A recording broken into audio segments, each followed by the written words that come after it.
wabarakatuh. Waalaikumsalam warahmatullahi wabarakatuh. Alhamdulillahillazi arsala rasulahu bil huda wa dinil haqq liyusrahu ala dini kulli walau karihal kafirun walau karihal munafiqun. Asyhadu an la ilaha illallah wa asyhadu anna muhammadar rasulullah la nabiyya ba'da. Pertama dan paling utama, marilah kita memanjatkan rasa puji syukur kita kehadirat Allah Subhanahu wa taala yang telah memberikan kita kesehatan dan juga kesempatan dalam acara sosialisasi diseminasi budaya positif oleh Ibu Anjaniati CGP Angkatan 11 Kabupaten Pasaman Barat.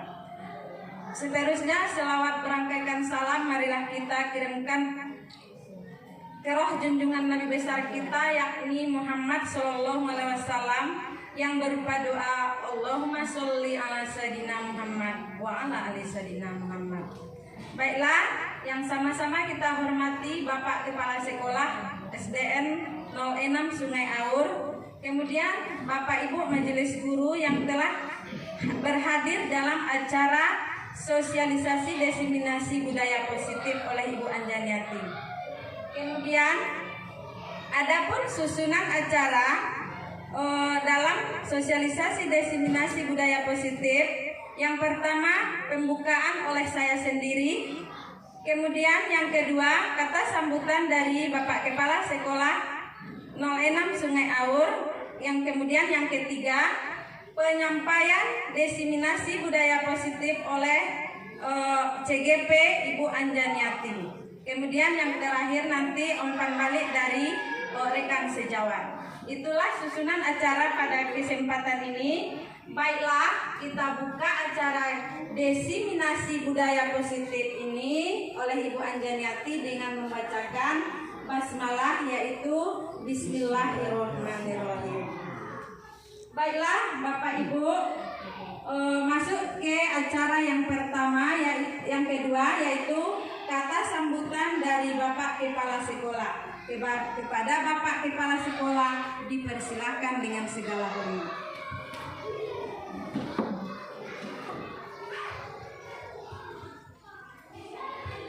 Oke. Bismillahirrahmanirrahim. Assalamualaikum warahmatullahi wabarakatuh. Alhamdulillah, kembali kita memanjatkan puji syukur kehadirat Allah Subhanahu wa taala, di mana pada pagi hari menjelang saat ini kita diberikan kesempatan untuk dapat melaksanakan suatu kegiatan yang sangat kita banggakan sekali, yaitu diseminasi budaya positif yang akan disampaikan nanti oleh Ibu Anjaniati SPD selaku calon guru penggerak angkatan ke-11 Kabupaten Pasaman Barat SD Negeri 06 Sungai Aur. Salawat dan salam kepada junjungan Nabi besar kita Muhammad Sallallahu Alaihi Wasallam. Kita tidak pernah lupa-lupanya memberikan doa yang berupa Allahumma sholli ala Muhammad wa ala ali Muhammad. Mudah-mudahan kita akan mendapatkan syafaatnya kelak di akhirat. Amin. Yang terhormat Bapak Ibu Mas Guru beserta karyawan-karyawati SD Negeri 06 Sungai Aur. Seterusnya yang kami banggakan Ibu Anjaniati SPD yang akan melaksanakan suatu kegiatan yang sangat baik sekali dalam rangka meningkatkan pendidikan khususnya di SD Negeri 06 dan umumnya kepada kita semua dan bahkan calon guru penggerak angkatan ke-11 di Pasaman Barat. Bapak Ibu yang akan hormati, terima kasih kepada pembicara yang telah memberikan waktu kepada kami untuk memberikan kata sambutan. Bapak Ibu yang kami hormati, kami merasa bangga sekali ya bahwasanya Ibu Anjaniati SPD merupakan calon guru penggerak angkatan ke-11 dan insya Allah nanti akan memberikan diseminasi budaya positif, tempatnya modul 1 dan 4. Mudah-mudahan nanti ibu tersebut bisa memberikan masukan, arahan barangkali. Kemudian di dalam memberikan diseminasi tersebut, kita semua juga barangkali dapat nanti mengambil suatu hikmah apa yang disampaikan oleh ibu tersebut. Dan mudah-mudahan nanti juga ini merupakan pembelajaran yang berharga bagi kita, dan juga boleh ya bagi Bapak Ibu barangkali ada memberikan masukan, pertanyaan, segala macam. Yang penting demi kebaikan kita semua. Jadi untuk itu kami selaku kepala sekolah ya bangga. Kemudian juga mudah-mudahan nanti ya Bapak Ibu yang lain juga akan mengikuti jejak Ibu Anjaniati SPD ya untuk menjadi calon guru penggerak angkatan-angkatan berikutnya. Untuk itu barangkali ya kami berikan waktu yang seluas-luasnya untuk Ibu Anjaniati SPD mendiseminasikan budaya positif, yaitu khususnya modul 1 dan 4. Kepada Ibu Anjaniati kami silakan dengan segala hormat. Mungkin itu yang kami bisa sampaikan. Terima kasih sekali lagi. Ya, mari kita lanjutkan kegiatan ini. Kepada pembicara kami silakan.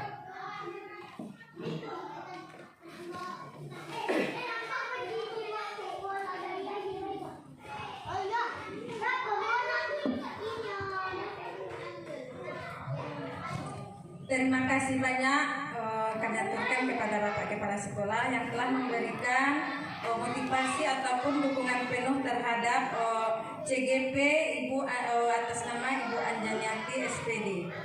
Baiklah, kita masuk ke acara yang ketiga, yaitu penyampaian diseminasi budaya positif oleh CGP atas nama Ibu Anjaniati SPD. Kepada Ibu dipersilakan dengan segala hormat.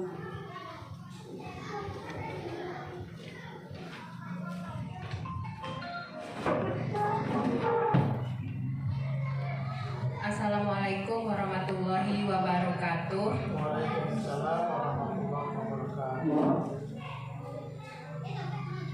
Terima kasih banyak saya ucapkan kepada pembawa acara yang telah memberikan waktu kepada saya dan juga kesempatan untuk menyampaikan diseminasi budaya positif modul 1 4. Tak lupa juga saya ucapkan banyak-banyak terima kasih kepada Bapak Kepala Sekolah yang sangat memotivasi dan juga mendukung kegiatan saya selama CGP ini. Dan juga terima kasih saya kepada rekan-rekan semuanya, majelis guru, karyawan dan juga karyawati SDN 06 Sungai Aur, karena tanpa ada kerjasama, kolaborasi dan juga saling support dalam suatu tindakan, kegiatan saya ini tidak akan bisa terlaksana. Terima kasih sekali lagi saya ucapkan kepada Bapak Kepala Sekolah dan Bapak Ibu Majelis Guru. Baiklah, pada kesempatan ini saya akan menyampaikan sosialisasi diseminasi budaya positif modul 1 4 sebagai tugas aksi nyata kami pada kegiatan CGP Angkatan 11. Bapak Ibu, sebelum saya mulai kegiatan ini, saya harapkan Bapak Ibu berdiri sejenak untuk kita menyanyikan lagu Indonesia Raya sebagai pembuka acara. Kepada Bapak Ibu kami persilahkan.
Baiklah Bapak Ibu saya persilakan untuk duduk kembali.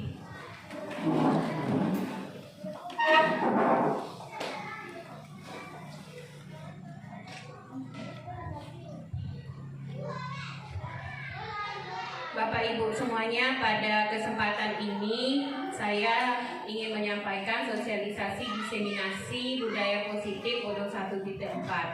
Kegiatan ini berlangsung sebagai bukti untuk saya berbagi pengalaman dan juga berbagi ilmu apa yang sudah saya dapatkan di CGP. Mudah-mudahan saja nantinya apa yang saya dapatkan ini memberikan suatu manfaat untuk kita bersama. Bapak Ibu, tujuan pendidikan menurut Ki Hajar Dewantara adalah untuk menuntun segala kekuatan kodrat yang ada pada anak-anak agar mereka sebagai manusia dan anggota masyarakat dapat mencapai keselamatan dan kebahagiaan yang setinggi-tingginya, baik sebagai manusia maupun sebagai anggota masyarakat. Oleh sebab itu, pendidikan itu hanya menuntun tumbuh atau hidupnya kekuatan kodrat yang ada pada anak-anak agar dapat memperbaiki lakunya, bukan dasarnya. Hidup dan tumbuhnya kekuatan kodrat anak. Ki Hajar Dewantara juga mengibaratkan pendidikan layaknya sebuah taman.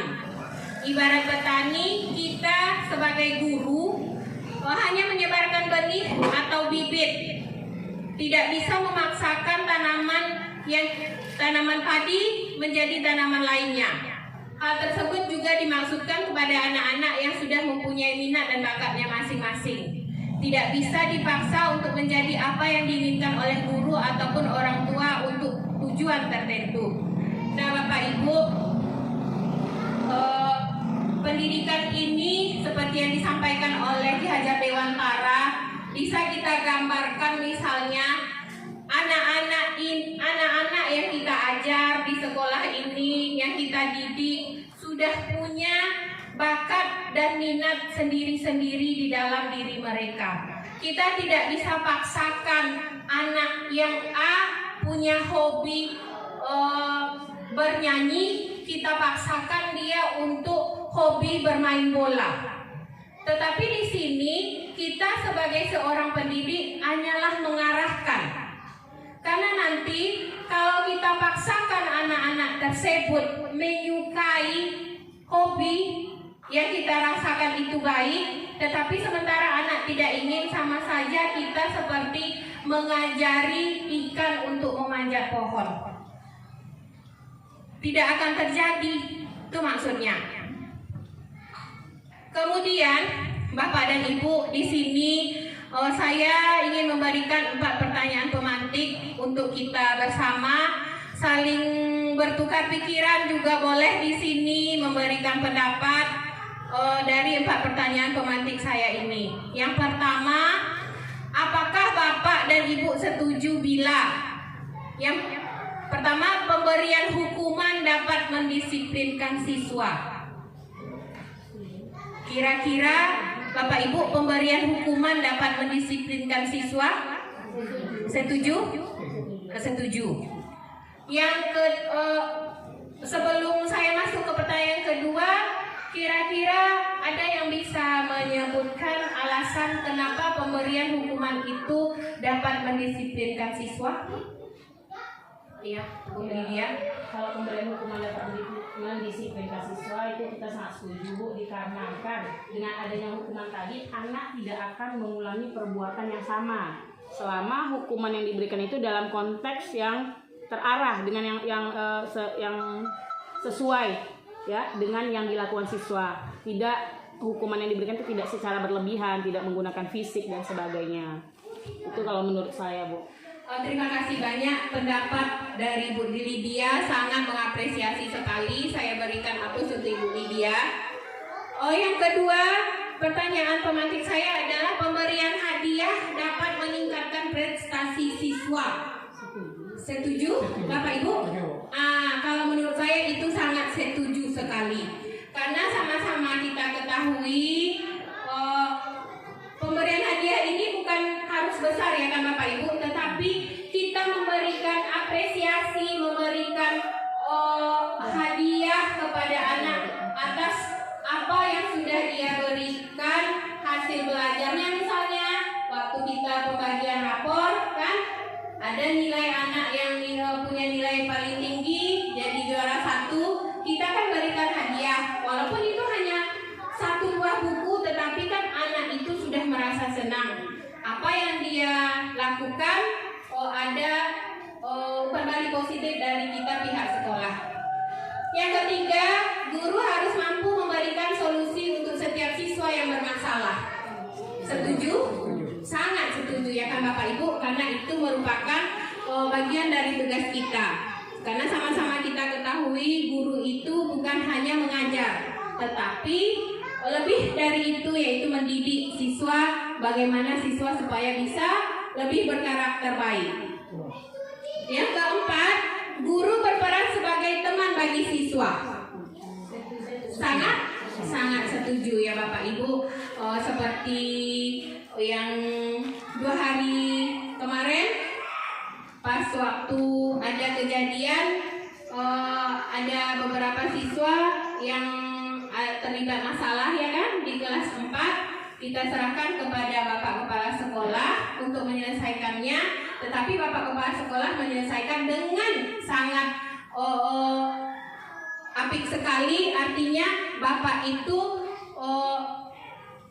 menyelesaikan masalah yang ada antara siswa kita itu dengan merangkulnya, menjadikannya anak, teman, tanpa harus menghardik, tetapi anak itu sudah paham apa niat dan tujuan dari Bapak Kepala Sekolah memanggil mereka ke kantor supaya mereka tidak mengulangi perbuatan yang mereka lakukan itu.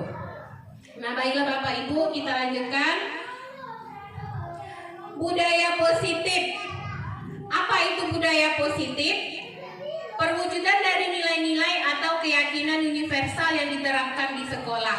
Itulah secara umum arti dari budaya positif. Nah, budaya positif di sekolah yaitu nilai dan kebiasaan di sekolah yang berpihak pada murid agar mereka dapat berkembang menjadi pribadi yang kritis, penuh hormat dan bertanggung jawab sesuai dengan profil pelajar Pancasila.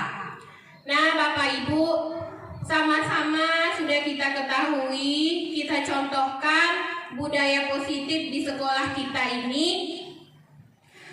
Kita sambut anak-anak pagi dengan senyum, terutama yang dilakukan oleh Bapak Kepala Sekolah setiap paginya. Anak-anak disambut dengan senyum, anak-anak bersalaman dengan kita, ya itu merupakan perwujudan rasa hormat. Kemudian anak-anak diajari untuk datang tepat waktu, itu merupakan salah satu perwujudan tanggung jawab yang sesuai dengan profil pelajar Pancasila. Profil pelajar Pancasila itu meliputi yang pertama beriman, bertakwa kepada Tuhan Yang Maha Esa dan berakhlak mulia. Kemudian kebinekaan global, bergotong royong, kreatif, bernalar kritis dan mandiri.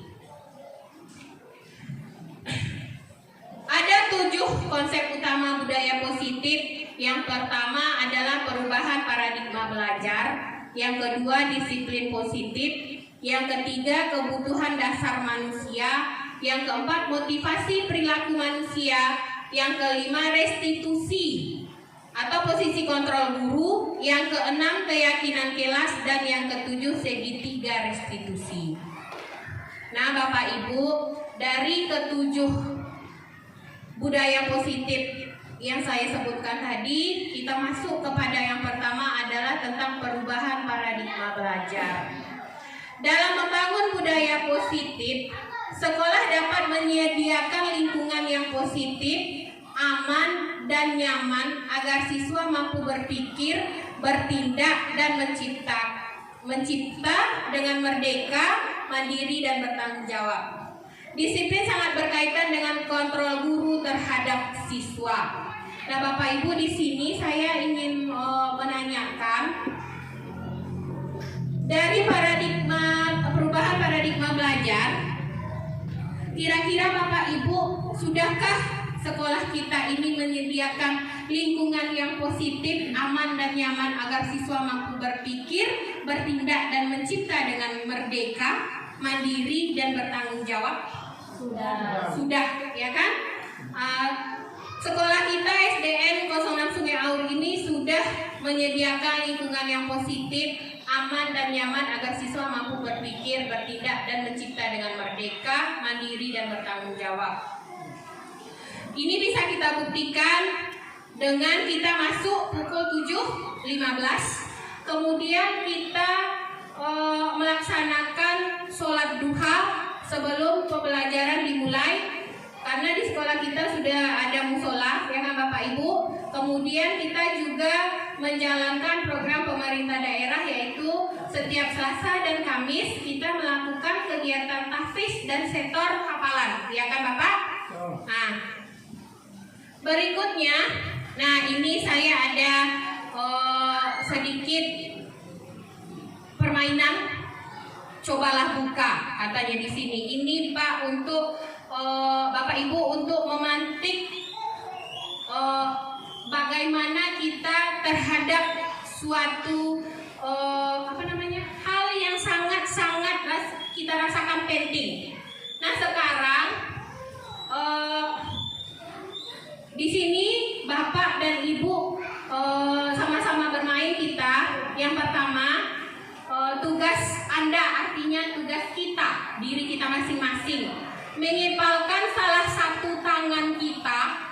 Kemudian kita coba bayangkan kita menyimpan sesuatu yang sangat-sangat berharga di dalam kepalan tangan kita ini.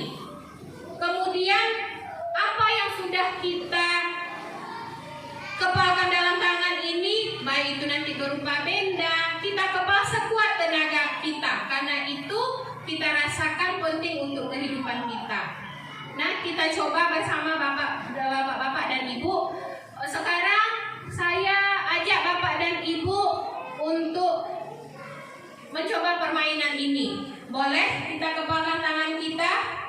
Nanti rekan Bapak Ibu yang di samping boleh mempraktekannya kepada Bapak Ibu, mencoba merayu Bapak Ibu untuk membuka kepalan tangan itu. Misalnya dengan membujuk, kira-kira dengan menghardik atau menggoda, atau bahkan menawari dengan uang. Misalnya, kira-kira Bapak Ibu bersedia tidak melepaskan tangan Bapak Ibu yang sudah Bapak Ibu genggam itu? Ya Bapak Ibu. Nah, boleh kalau yang masih gadis mungkin yang dikepalkannya entah itu nanti calonnya, kalau kita nanti yang sudah berkeluarga ini entah anak, entah itu jabatan, entah itu suami. Kira-kira apa yang dirasa kita yang tidak akan kita berikan kepada orang lain, apapun penawaran yang orang itu lakukan kepada kita. Boleh Bapak Ibu? Boleh Ibu Rima maju ke depan. Saya minta Ibu Rima maju ke depan, ya.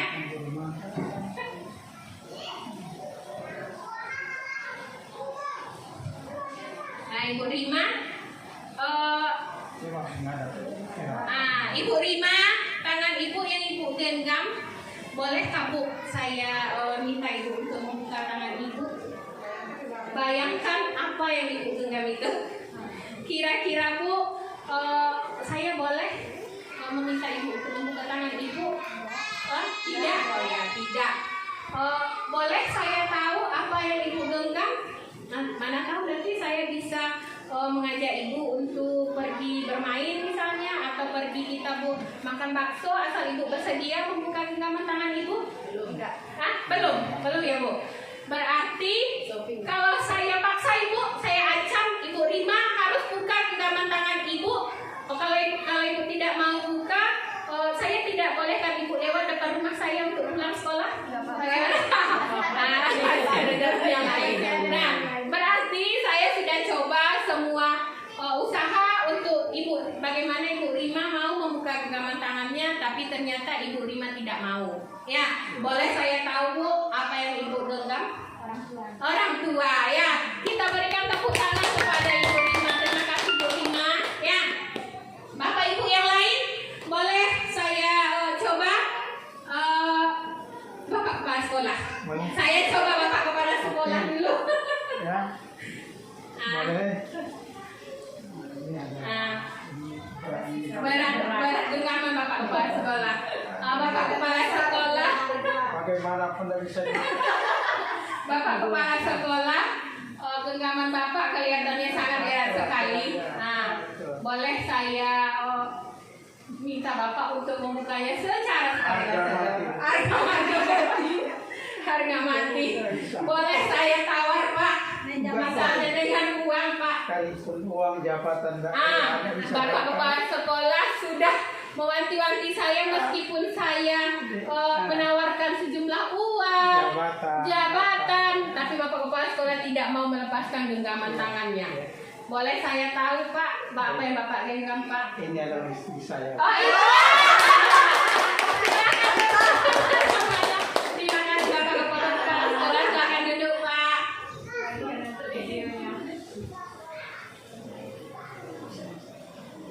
Nah, Bapak Ibu, seperti itulah bagaimana kita mengontrol murid. Sebetulnya yang ingin saya sampaikan pada kegiatan bermain genggaman tangan itu, ya,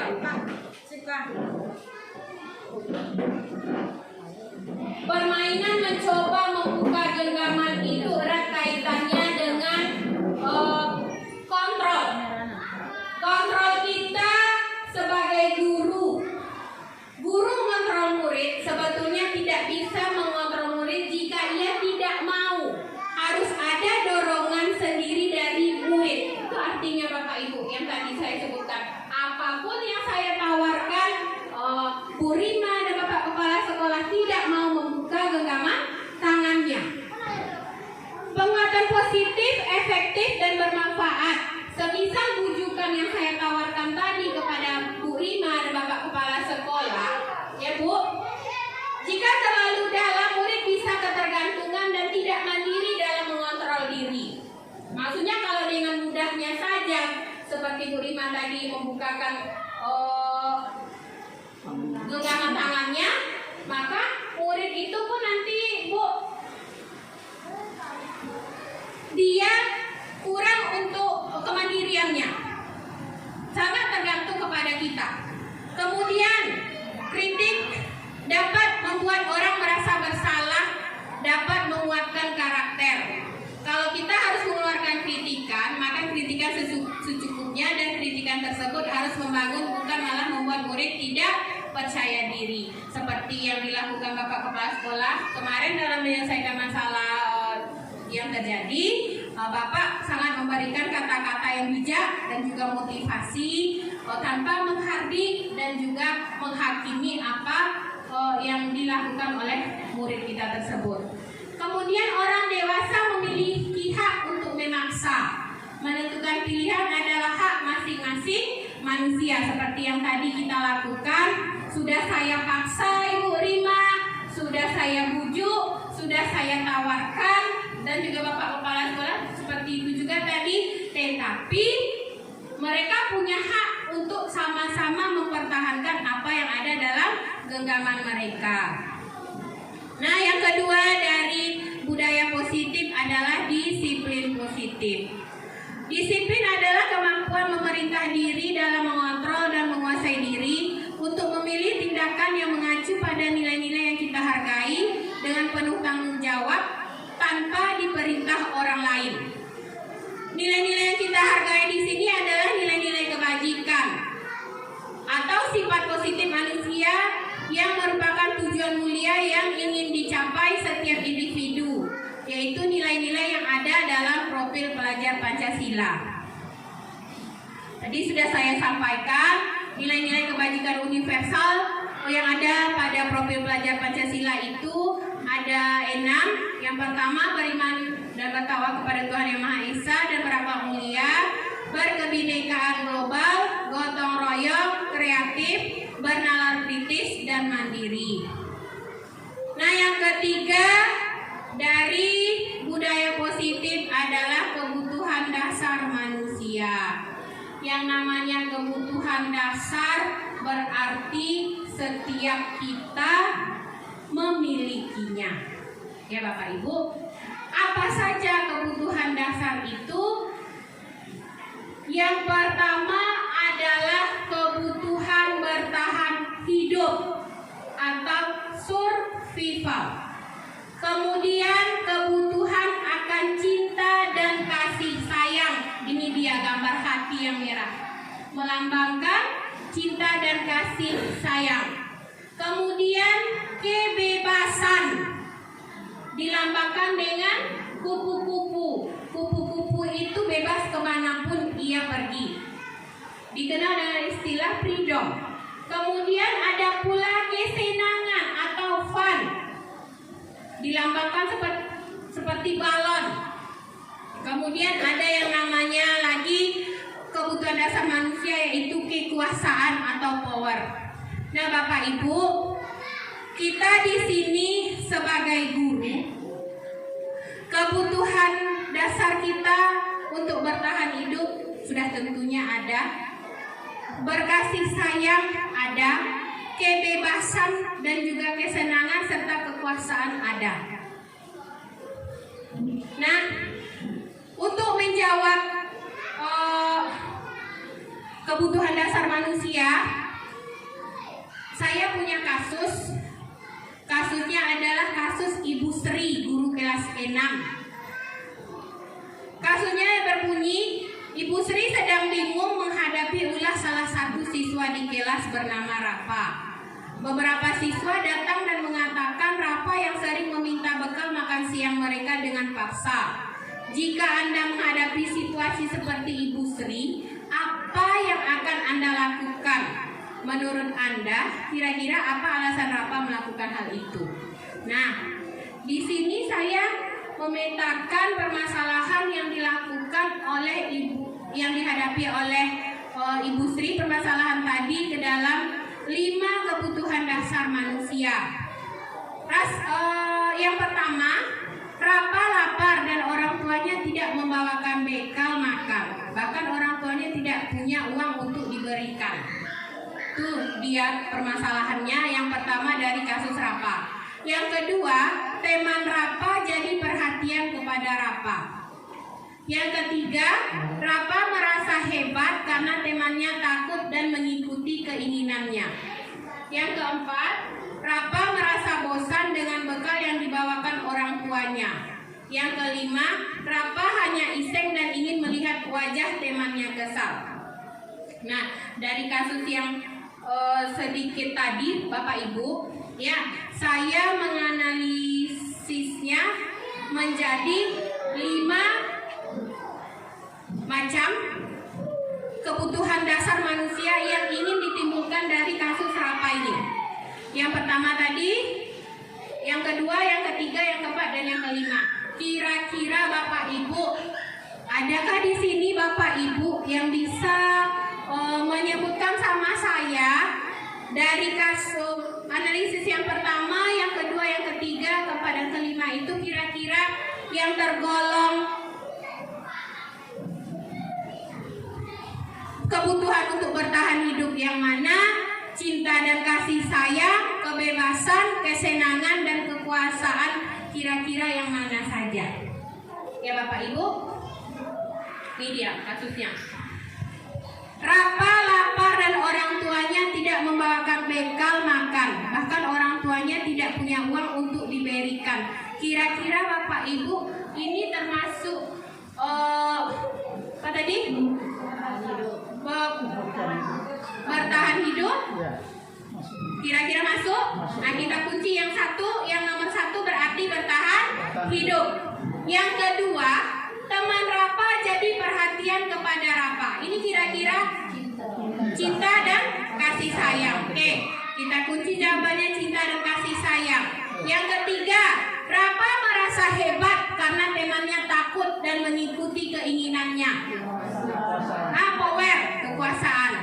Yang keempat, Rapa merasa bosan dengan bekal yang dibawakan orang tuanya. Freedom, kebebasan. Oke Bapak Ibu, kebebasan kah?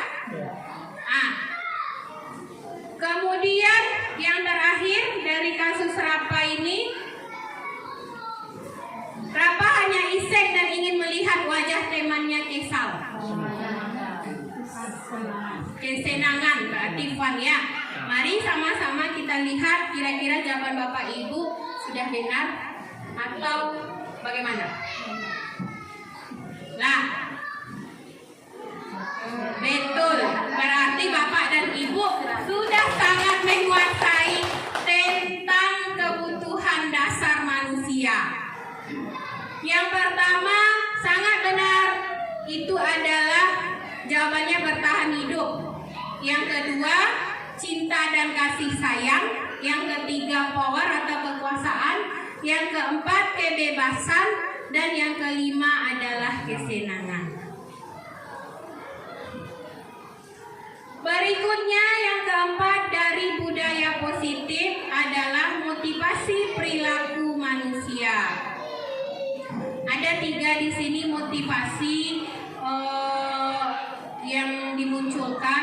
Yang pertama, untuk menghindari ketidaknyaman atau hukuman apa yang akan terjadi apabila saya tidak melakukannya. Itu adalah motivasi yang muncul dari luar, eksternal. Yang kedua, untuk mendapatkan imbalan dari orang lain atau institusi, apa yang akan saya dapatkan apabila saya melakukannya. Itu pun juga motivasi eksternal. Yang ketiga, untuk menghargai diri sendiri, saya akan seperti apa apabila saya melakukannya.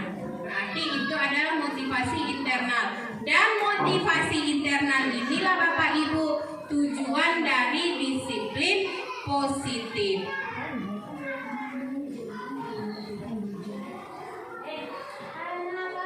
Nah, ini ada tabel-tabel Bapak Ibu.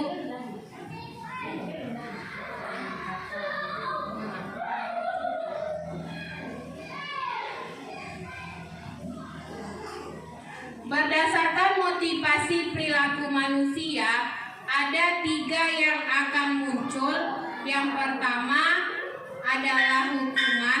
Hukuman itu bersifat satu arah, tidak terencana, bisa berupa hukuman fisik, psikis, dan kata-kata kasar. Kira-kira Bapak Ibu, itu baikkah untuk kita terapkan di sekolah? Tidak, ya kan Pak? Menurut saya pun itu adalah hal yang sangat tidak patut kita terapkan di sekolah.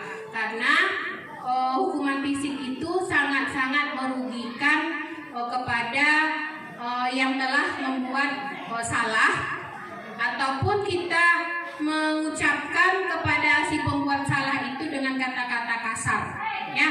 Berarti hukuman itu adalah hal yang sangat tidak tepat untuk kita lakukan di sekolah. Yang kedua adalah konsekuensi. Konsekuensi ini bersifat terencana dan sudah disepakati, dan bentuk konsekuensi dibuat oleh guru. Berarti sedikit lebih ringan dibandingkan hukuman. konsekuensi di sini bisa saja ini nanti menjadi menjadi pengajaran bagi si pembuat salah, atau malah tidak sama sekali diacuhkannya. Yang ketiga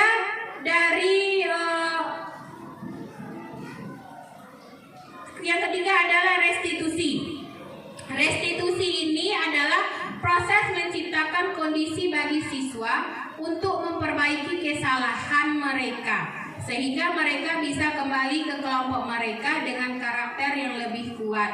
Artinya di sini Bapak Ibu, restitusi ini adalah sebuah tindakan yang mana kalau kita lakukan saat anak melakukan kesalahan, anak tidak hanya menyadari kesalahannya, tetapi ia akan lebih bisa menghargai kita sebagai gurunya.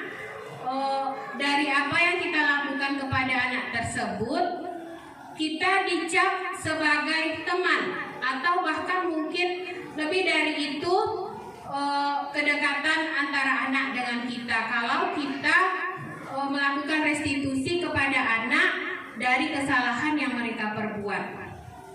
Nah, menurut Bapak Ibu, dari 3 hukuman, konsekuensi, dan restitusi, manakah kira-kira yang baik untuk kita terapkan di sekolah? Nomor 2 dan nomor 3. Nomor 2 dan nomor 3. Baik Bapak Kepala Sekolah, menurut Bapak Ibu yang lain?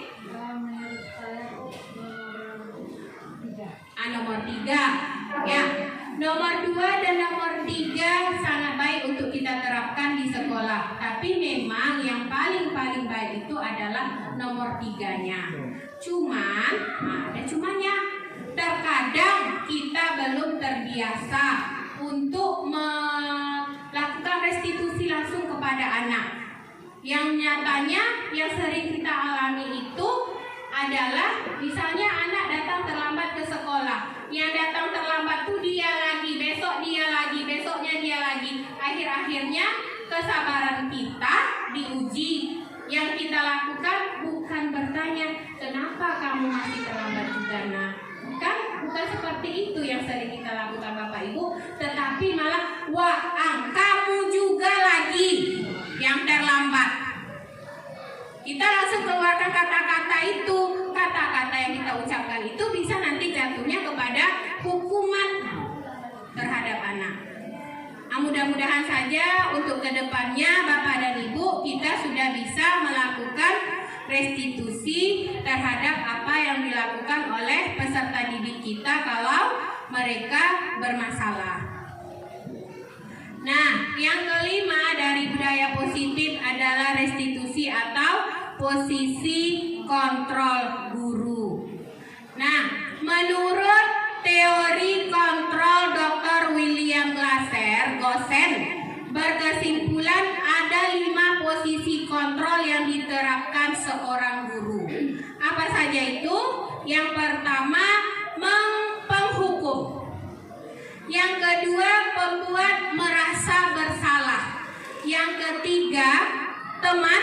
Yang keempat, pemantau. Dan yang kelima, sebagai manajer. Nah, Bapak Ibu, kira-kira dari 5 posisi kontrol ini kita sering berada pada posisi yang mana? Untuk mengetahui hal itu, mari sama-sama kita saksikan video singkat dari seorang siswa dan guru. Dari video itu nanti kita akan lihat di mana letak posisi kita selama ini.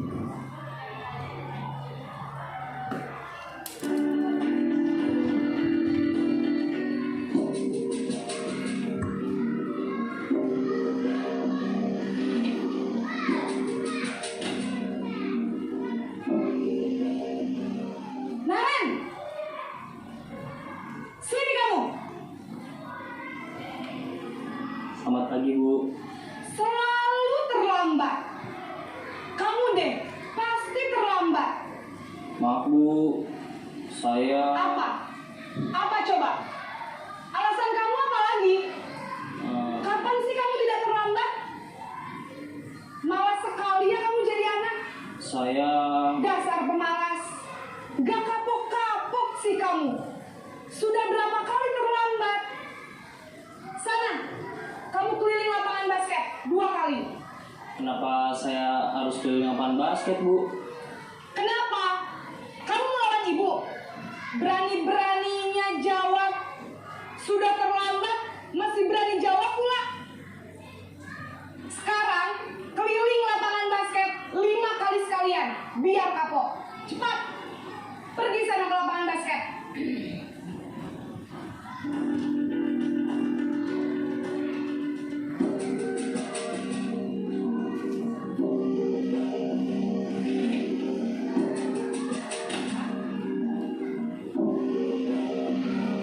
Naren!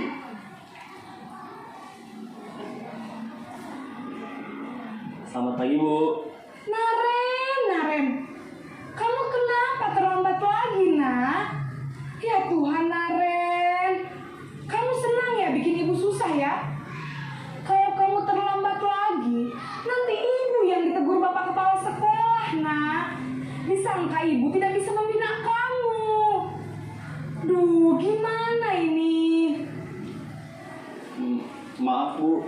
Duh, Gusti Naren. Kamu suka ya kalau ibu ditegur bapak kepala sekolah? Terus, sekarang ibu harus tulis apa ini di buku absen? Ini kamu sudah sering terlambat loh. Ibu harus apa coba? Maaf, Bu. Maaf sekali. Ya sudah, lain kali jangan bikin ibu susah lagi ya nak ya. Ibu tidak akan kuat lagi kalau kamu begini terus. Bisa jantungan kalau ibu ditegur bapak kepala sekolah. Sana cepat kelas. Maaf ya, Bu. Maaf sekali. Posisi pembuat rasa bersalah berbicara dengan nada tenang.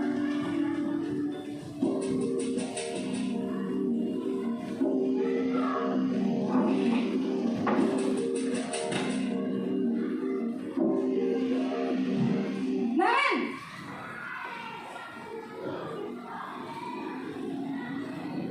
Selamat pagi, Bu.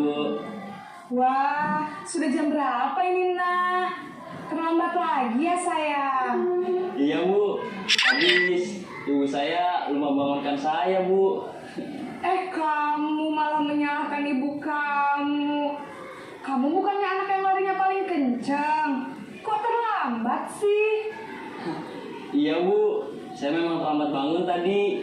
Jadi, biarpun saya lari kencang, tetap gak kekejar, Bu. Ya sudah sana. Nanti lain kali larinya lebih kencang lagi ya. Biar gak terlambat lagi. Bikin seneng ibu. Demi ibu. Bisa kan? Bisa lah, Bu. Ya sudah sana masuk kelas. Ibu beresin urusan absen kamu. Kamu ini ada-ada saja.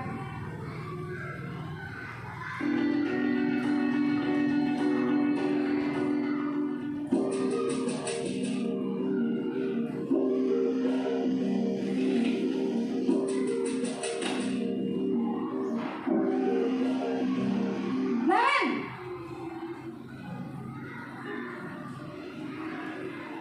Selamat pagi, Bu. Naren, apa peraturan sekolah kita tentang jam berapa kita harus masuk sekolah, nak? Kita harus di sekolah jam 7, Bu. Iya, betul. Sekarang sudah jam 7.20. Naren sudah tahu konsekuensinya jika terlambat hadir. Paham, Bu. Saya harus tinggal kelas pas jam istirahat selama 20 menit. Iya, benar. Konsekuensinya demikian. Jadi nanti jam 9.30 pas istirahat, kamu harus tinggal di kelas, kerjakan tugas tambahan untuk ketertinggalan kamu, ya? Baik, Bu.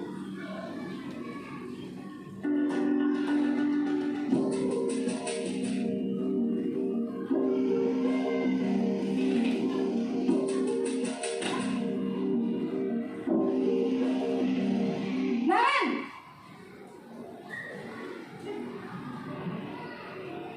Selamat pagi, Bu. Selamat pagi, Naren. Maaf, Bu. Saya terlambat. Iya, sekolah masuknya jam 7, sekarang sudah jam 7.20. Jadi sekarang bagaimana ini, Naren? Maaf Bu, saya lupa setel alarm saya semalam. Baiklah, menurut kamu, keyakinan sekolah yang mana yang perlu kamu tingkatkan? Menghargai diri sendiri dan orang lain mungkin ya Bu. Setuju. Jadi, apakah Naren meyakini prinsip saling menghormati tersebut? Iya Bu, saya meyakininya. Apakah Naren bersedia memperbaiki masalah keterlambatan ini? Bersedia Bu. Bagaimana kamu akan perbaiki masalah keterlambatan ini?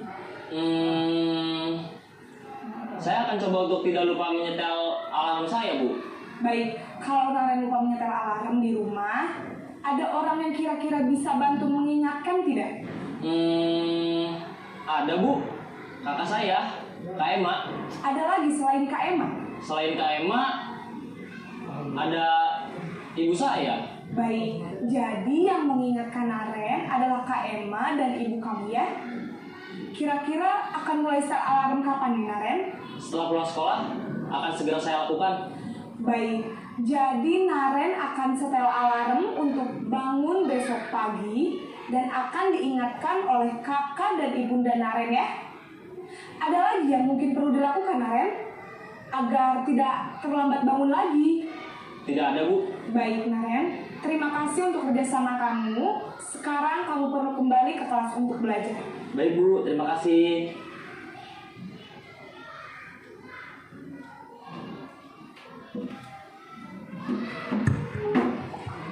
Nah, Bapak Ibu, dari tayangan video singkat tadi, kira-kira kita sebagai pendidik, mana yang sering kita lakukan kepada peserta didik kita? Dengan kita sadari nantinya kalau memang posisi kita masih sebagai penghukum, misalnya, mudah-mudahan setelah melihat video ini dan juga mengetahui tentang posisi kontrol guru, kita bisa sedikit demi sedikit beralih ke posisi yang nomor 5, yaitu posisi manajer.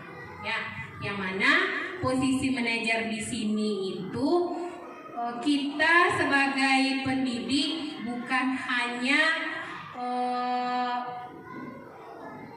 memberikan membuat rasa bersalah kepada anak, tetapi juga kita memberikan solusi dan juga kerjasama kepada anak, sehingga apa yang ia lakukan itu ia bisa tahu kalau itu salah dan sudah merugikan dirinya sendiri juga orang lain.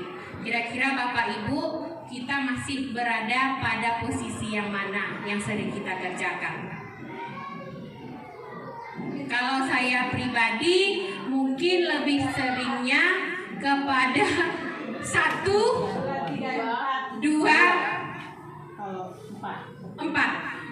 Kalau teman masih belum, tetapi yang paling dominannya sekali Bapak dan Ibu, sebelum saya masuk CGP ini pun saya berada pada posisi 1, 2, dan 4.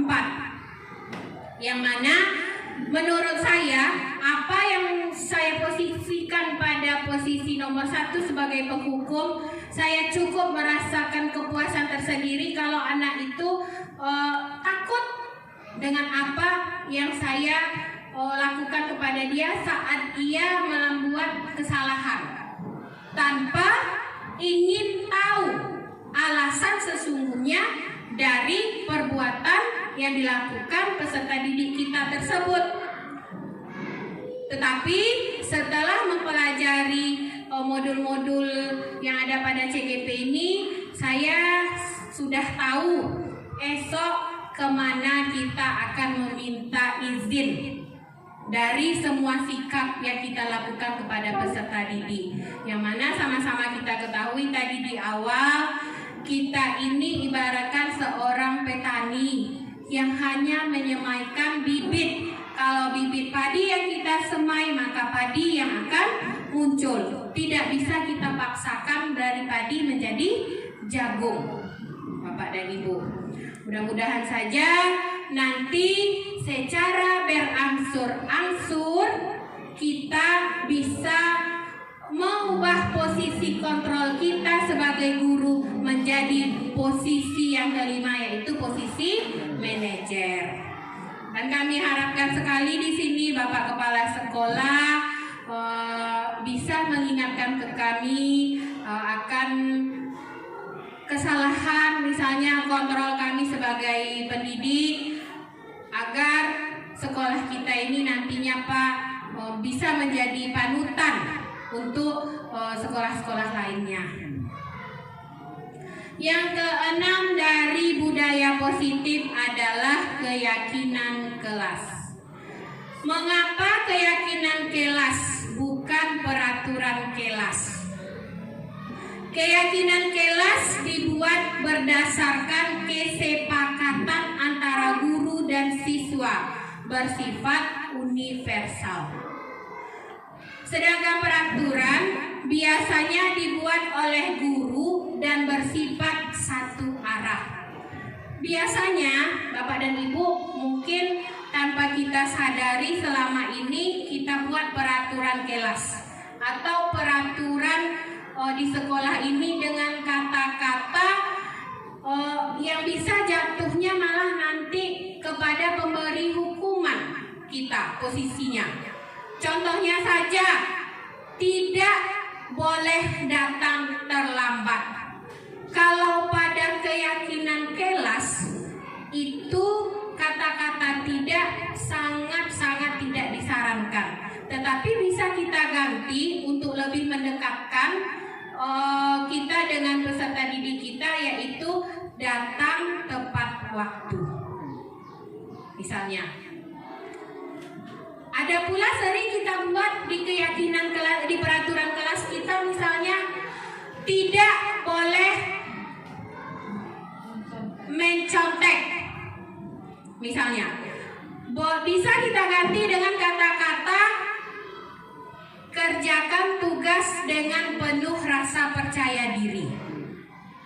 Jadi yang intinya pada keyakinan kelas, kata-kata tidak itu sangat tidak disarankan penggunaannya, karena nantinya kita seperti yang saya sampaikan tadi bisa jatuh kepada pemberi atau penghukum itu tadi. Ya. Nah Bapak Ibu, langkah-langkah pembuatan keyakinan kelas, proses pembentukan keyakinan kelas mewujudkan budaya positif. Yang pertama, tanyakan pendapat murid tentang masalah dan harapan kelas.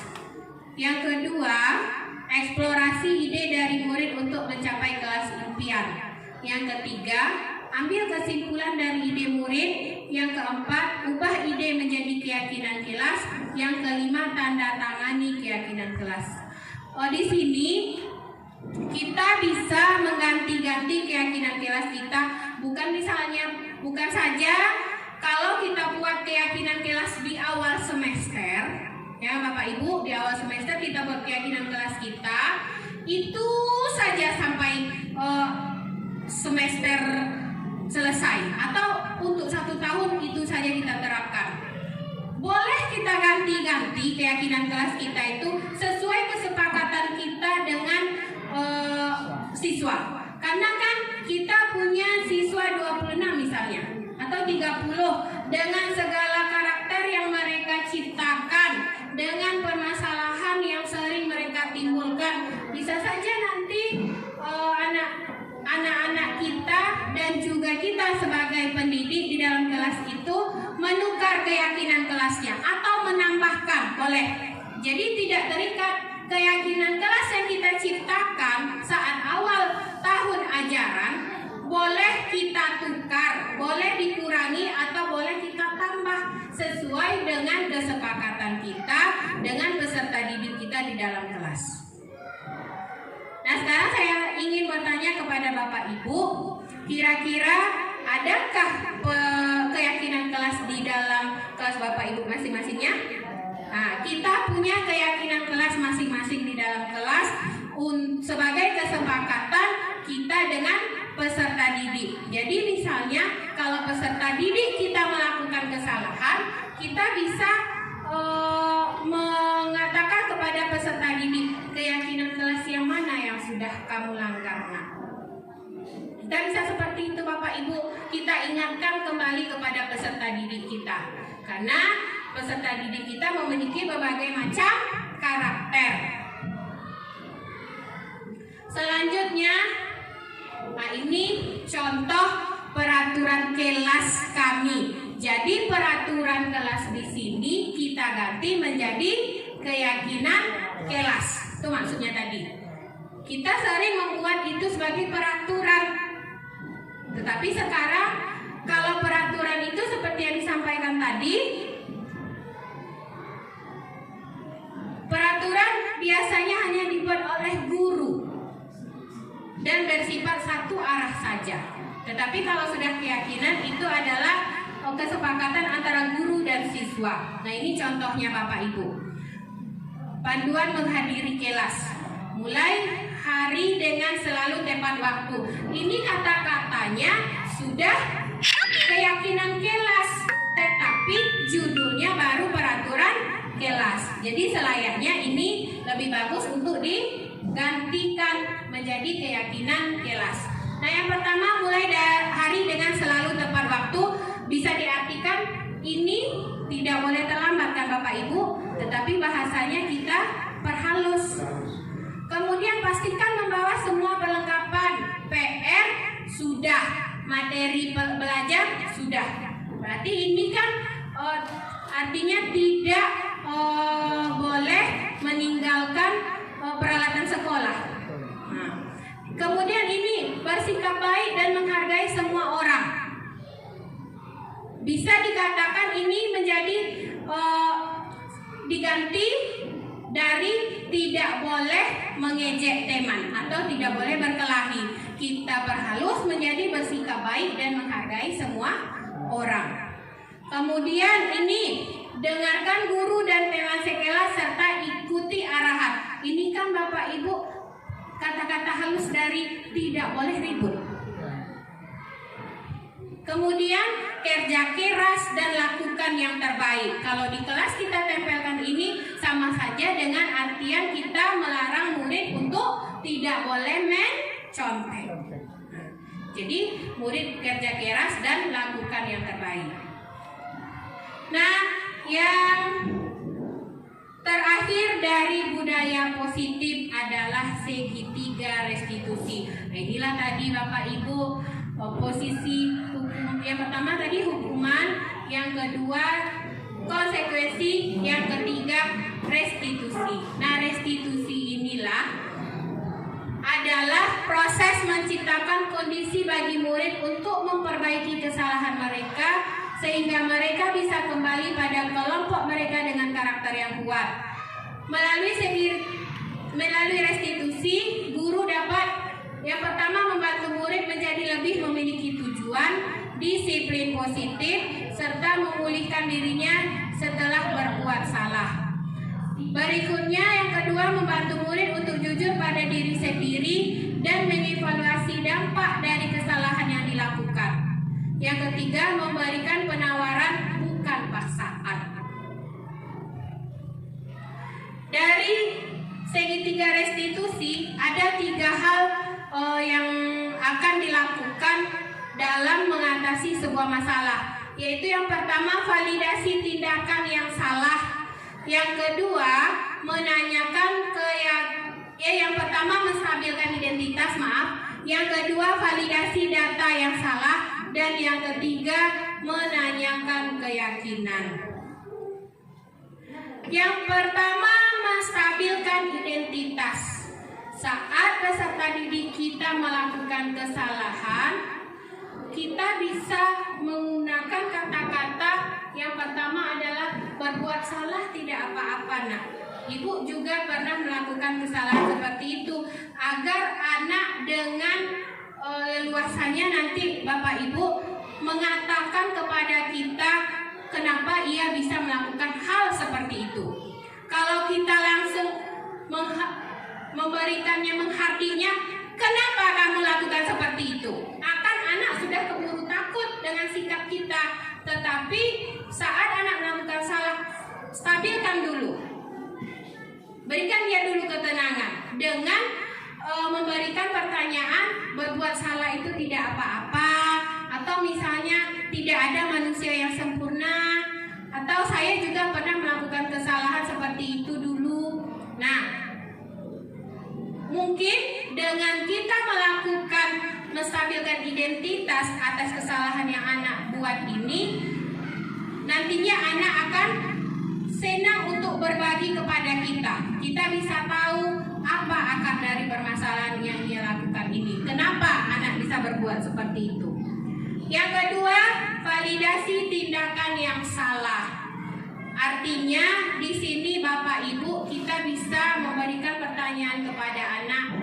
Kamu pasti punya alasan mengapa melakukan hal itu. Setelah kita tenangkan pertama anak ini kenapa ia berbuat salah, baru kita tanyakan apa yang mendasari tindakannya itu. Kamu pasti punya alasan mengapa melakukan hal itu. Bisa kita tanyakan kepada anak. Atau kamu patut bangga pada dirimu sendiri karena kamu telah melindungi sesuatu yang penting buat kamu. Misalnya, kalau kita di kelas, sering kita melupakan tindakan-tindakan atau bertanya hal-hal yang seperti ini karena sudah terburu terpancing emosi atas apa yang peserta didik kita lakukan. Nah, yang ketiga, menanyakan keyakinan kelas. Inilah tadi pentingnya keyakinan kelas yang kita buat itu. Misalnya dari permasalahan yang dibuat murid kita, contohnya saja datang terlambat, tadi seperti di video itu. Datang terlambat, keyakinan kelas yang ia langgar adalah datang tepat waktu. Belum datang tepat waktu. Nah, bisa kita tanyakan apa yang kita percaya sebagai kelas atau keluarga. Apa nilai universal atau umum yang telah kita sepakati? Atau apa bayangan kita tentang kelas yang ideal? Atau kamu mau jadi orang yang seperti apa? Kalau misalnya anak tidak berubah-ubah, Bapak Ibu masih tetap seperti itu juga, masih terlambat juga, kita bisa bertanya kepada anak itu, kamu mau jadi orang yang seperti apa? Nah, Bapak Ibu, inilah sosialisasi, diseminasi budaya positif kita yang saya sampaikan. Mudah-mudahan saja dari apa yang saya sampaikan ini bisa memberikan manfaat kepada Bapak Ibu, yang terutama bagi saya pribadi. Dari saya sudah membaca modul 1.4 ini, yang paling mengena sekali kepada saya adalah 5 posisi kontrol guru, yang mana selama ini saya masih berada pada posisi penghukum. Yang sering saya lakukan adalah pada posisi penghukum, yang mana saya merasa kalau murid sudah takut berarti saya berhasil menguasai kelas. Ternyata anggapan itu adalah salah. Yang betulnya adalah kita sebagai manajer, yang mana anak-anak merasakan kedekatan kepada kita tanpa adanya rasa takut, tetapi anak-anak sangat-sangat menghargai kita sebagai pendidik di kelas, sebagai bisa mereka buat sebagai teman mereka tanpa mengurangi rasa hormatnya kepada kita. Nah, Bapak Ibu, demikianlah hasil diseminasi budaya positif saya. Apabila ada kesalahan, saya mohon maaf. Sebelum saya tutup kegiatan diseminasi saya, kalau ada umpan balik dari Bapak dan Ibu, boleh.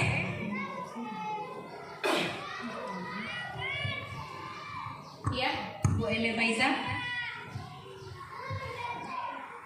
Terima kasih Ibu Anjaniati yang sudah menyampaikan tentang budaya positif. Di sini saya memberikan umpan balik, yaitu dari apa-apa yang Ibu Anjaniati sampaikan tadi itu, kami sudah mendapatkan ilmu-ilmu baru, yaitu tentang budaya positif. Terima kasih. Terima kasih atas umpan balik yang sudah Ibu Emil Faiza sampaikan. Mudah-mudahan saja apa yang saya sampaikan ini bisa menambah ilmu baru bagi kita semuanya untuk sama-sama berkolaborasi memajukan sekolah kita. Kalau masih ada, boleh Bapak dan Ibu umpan baliknya.